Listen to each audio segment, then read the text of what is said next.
At a childhood church picnic, my cousin whispered to the crowd, "She's built for kindness, not greatness."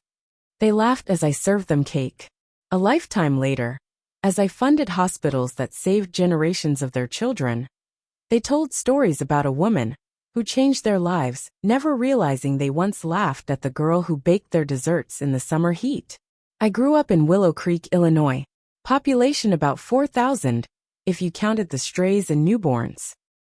It was the kind of place where Sunday service wasn't just expected, it was law. Missed church twice in a row, and you'd find your name sliding off the prayer list and onto the gossip list. My family wasn't rich. Dad worked at the mill, Mom took shifts at the diner. We lived in a plain 2-bedroom house 2 blocks from the church. Summers were rough, the air got so thick with heat and dust you could taste it. The only break from it all was the annual church picnic. Everybody showed up. It was held out at Miller's Field, a big patch of dry grass next to the river. There were old rickety tables, hot dogs, lemonade and sweating coolers, and about 4 million mosquitoes. I was 13 the year it happened. My mom had been sick for a while, something with her lungs, and she couldn't bake her famous lemon cake like she usually did. I promised I'd take care of it. I spent 2 days mixing and baking. Our tiny kitchen felt like a furnace, but I didn't care. I wanted to make her proud. I showed up at the picnic carrying 3 sheet cakes. I was already sweaty and red-faced by the time I set them down on the folding table under the big oak tree. That's when it happened. I was smoothing out the plastic wrap on one of the cakes when I heard the whisper. It wasn't meant for just one person. It was meant for the whole crowd to hear. "She's built for kindness, not greatness," Clara said. My cousin. My own blood. The people around her, the pastor's wife, the soccer moms, even the old men playing horseshoes laughed. Some tried to hide it behind their hands. Most didn't bother. I just stood there. My hands sticky with frosting. My face burning hotter than the sun overhead. I didn't cry. I smiled like a good girl and started slicing the cakes, serving them to the same people who laughed at me. I can still remember the sticky plates, the melting frosting, the fake thank yous. I can still remember feeling so small I thought I might disappear. After that day, everything shifted for me. People in Willow Creek always said the same things about me. "She's so sweet. Such a good heart. She'll make some man real happy one day." Not once did anyone say, "She's smart," or "She's going places," or even "She deserves more." It stuck to me like gum on a shoe. No matter what I did, straight A's, science fair trophies, winning a statewide essay contest, they just smiled like I was a cute little dog doing tricks. When I got a full ride to Northwestern, they acted like it was a fluke. Maybe they needed to fill a quota. I overheard one woman say at the diner, "Maybe her daddy pulled some strings," said another. Nobody thought I earned it. Nobody thought I could be anything more than a small-town girl with a kind smile and a good recipe for cake. I left town the week after high school graduation, packed everything I owned into the back seat of my rusted Ford Escort and didn't look back. College hit me like a storm. I worked 2 jobs, barista by morning, lab assistant by night. I studied harder than anyone I knew. Sometimes I slept 3 hours a night. Sometimes I didn't sleep at all. There were nights I sat on the floor of my tiny studio apartment, eating instant noodles, wondering if it was worth it. Every time I thought about giving up, I pictured Clara's smirk. I pictured the whole town laughing at me. And I got back up. It paid off. After graduation, I landed a job with a startup in Chicago that was working on low-cost medical devices, things rural hospitals desperately needed, but could never afford. I worked my way up, made smart investments, built connections, grew a nest egg. Within 10 years, I was sitting on a fortune. Not millions, but enough to do something real. Enough to matter. The call came out of nowhere. An email, actually, from a woman named Susan Miller, one of the deacon's wives back home. She wrote about the trouble Willow Creek was facing. Their only clinic had shut down. The nearest hospital was 90 minutes away. Kids with asthma were dying. Elderly folks were suffering from simple infections. "We are reaching out to former residents for help," she wrote. "Anything you could give would be a blessing." I stared at the email for a long time. First, I almost deleted it. Let them suffer, I thought. Let them feel small and helpless for once. But the more I thought about it, the more I realized something. This was bigger than them. It wasn't about revenge against Clara or the church ladies or the old men who laughed behind my back. It was about all the kids who didn't deserve to die because their town was too poor and too proud to fix what was broken. I had the power now, and I knew exactly how I was going to use it. I didn't send a check to the church. I didn't make a donation through Susan. Instead, I worked with a nonprofit I trusted to build a free clinic on the outskirts of town. I made sure it was top of the line: telemedicine rooms, pediatric care, emergency services. It opened 6 months later under the name New Willow Health. There was a big ribbon-cutting ceremony. Politicians showed up. Local news covered it. Nobody knew I was behind it.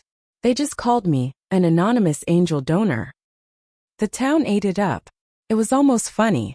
They talked about the miracle that saved Willow Creek.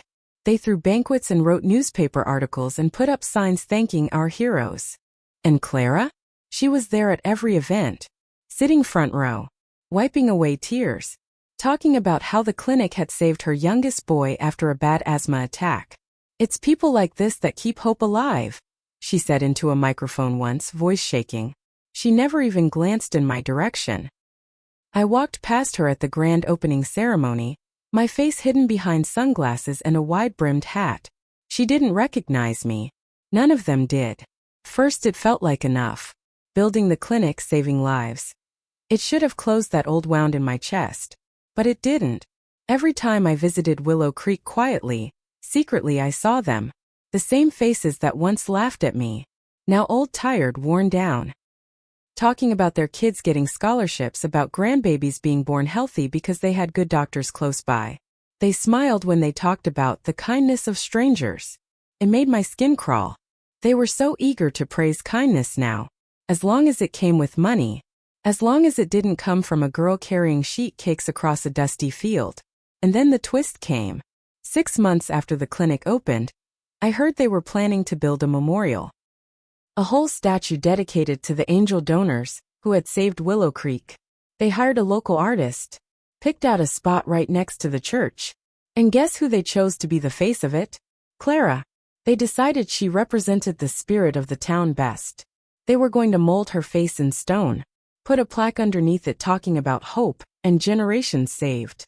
The woman who humiliated me at 13. The woman who still didn't know I was the one who made all of this happen. Could have let it slide. I could have laughed it off. But it felt like a punch to the gut every time I thought about it. Every dollar I gave. Every night I spent building that clinic. And they were going to put her on a pedestal? I decided I wasn't done yet. I called an old college friend, Miguel, who worked in public relations. "I need a story leaked," I said. Quietly. Carefully. He didn't ask many questions. He never did.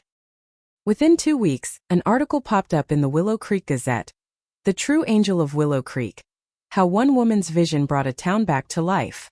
It didn't name me directly, but it gave enough hints: my background, the years I spent working in healthcare, my quiet donations to rural clinics. It made it clear the miracle in Willow Creek hadn't come from inside the town. It had come from one of their forgotten daughters. The backlash hit fast. First, people were confused. They tried to pretend the article wasn't about me. Then old teachers and neighbors started piecing it together. Didn't she bake cakes at the church picnic? Wasn't she Clara's cousin?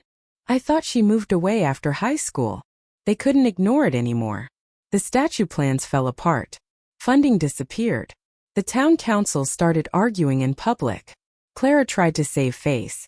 She made a big post on Facebook about how she had always supported my journey. It was a lie, and everyone who lived there knew it. But the sweetest moment came 6 months later. I was visiting the clinic, doing a quiet inspection with the director. I was standing in the waiting room, looking at a mural of smiling kids they painted on the wall. That's when Clara walked in. She didn't recognize me at first. She was carrying a plate of cookies, probably some church group project. Then she froze. Our eyes met. I saw it. That flicker of recognition. That sick twist of memory hitting her in the chest. Her face crumbled. She walked up to me, voice shaking. I just wanted to say thank you," she said. I looked her dead in the eye and smiled. "Kindness can be great too," I said, and turned my back. I didn't need to scream. I didn't need revenge with fire and fists. Sometimes silence is sharper than any knife. After that day at the clinic, you'd think the story would have ended. But it didn't. Because Willow Creek has a way of rotting from the inside out, slow, hidden, until it spills out in ugly ways. A few weeks after Clara saw me, the rumors started. First, it was whispers at the diner. She thinks she's better than us now. Money doesn't buy manners. Don't forget where she came from. Then it got worse. Someone started a Facebook group called Keep Willow Creek Ours. It was full of old townies, the same ones whose kids I helped save, talking about how the town was being taken over by outsiders with big money agendas. They didn't mention my name. But they didn't have to. They posted grainy photos from old high school yearbooks, pictures of me in band uniforms, handing out lemonade at the 4th of July fair. They picked apart everything about me. She was always awkward. She never fit in. I remember she cried once at a spelling bee. Fragile then, fragile now. Stung more than I thought it would. I'd spent my life working to make something bigger than Willow Creek. I thought I didn't care what they thought anymore. Turns out, a part of me still did. I told myself to walk away. I had my life in Chicago, a good job, a warm apartment, friends who didn't judge me based on childhood mistakes. But then I heard something that snapped whatever was left of my patience. The town council voted to sell the clinic to a for-profit chain. They wanted to free up funds for a new sports complex. They were willing to let everything I built, everything their kids depended on, get turned into a paycheck. All because they didn't want to feel like they owed a girl who once served them cake. I couldn't let it happen. Not because of pride. Because of the kids. Because of the parents who really did try, who weren't part of the hate, who just needed somewhere safe to take their families when things went wrong. I needed to stop it. First, I offered to buy the land myself quietly under a holding company. The council refused. "We don't want outside interference," the mayor said. A guy who once gave me a church ribbon for most courteous attitude in 3rd grade. Fine. If they wanted a fight, I was ready. I called Miguel again. "We need to go bigger," I said. Within a month, we launched a full-scale media blitz. Stories about small towns selling out rural healthcare.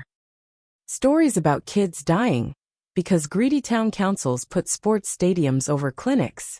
We didn't name Willow Creek at first, but locals recognized the photos of the fields. The church steeple in the background. Pressure built fast. Parents panicked. News crews showed up. The chain hospital pulled out of the deal, not wanting the bad press. The town council folded. They voted to keep the clinic public. And this time, when they thanked their anonymous donor, it wasn't with smiles. It was with tight jaws and cold eyes. It should have been enough. I won. I saved what mattered. But that old wound was still there. Not bleeding anymore, but sore. Aching. Like a scar you can't stop touching. And then one night, a letter showed up at my office. No return address. Just my name, handwritten, messy and rushed. Inside was a single piece of notebook paper. It said, "You'll never belong. No matter what you build. No matter how much you give. You're still just that girl with cake on her hands." No signature. No hint who sent it. But I didn't need one. For the first time in years, I let myself cry. Not because they won. Because I finally realized something I should have known all along. I wasn't fighting for them anymore. I was fighting for me. The little girl in the sweat-soaked dress, standing under that oak tree, slices of lemon cake sliding off cheap paper plates, trying not to break when everyone she loved laughed in her face. After the letter came, something inside me broke. Not in a way that made me weak. In a way that made me clear. I finally saw Willow Creek for what it really was. A town that used kindness when it was convenient and spit it out when it wasn't. I decided it was time to take the final step. The clinic stayed, that much I made sure of.